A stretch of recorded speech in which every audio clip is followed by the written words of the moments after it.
মাটিটাকে একটা বেলনা দিয়ে বেলে এটাকে একটু প্লেন করে নিয়ে একটা স্কেলের সাহায্যে চৌকো করে কেটে নিলাম।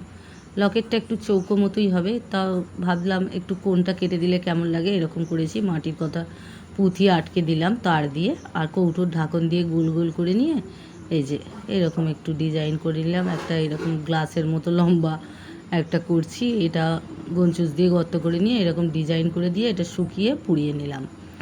দেওয়ার পর তারপর সাদা রং করে এর ওপর ইচ্ছা মতো রং করা যায়। আমার তো এই রংটা ভালো লাগছিল তাই করেছি। আপনাদের কেমন লাগছে একটু অবশ্যই আমায় বলবেন।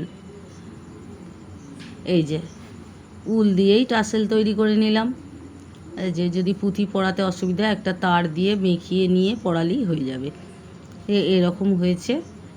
কেমন লাগছে আপনারা আমাকে একটু জানাবেন, তাহলে আরও হয়তো আমি এর থেকেও ভালো করার চেষ্টা করতে পারি।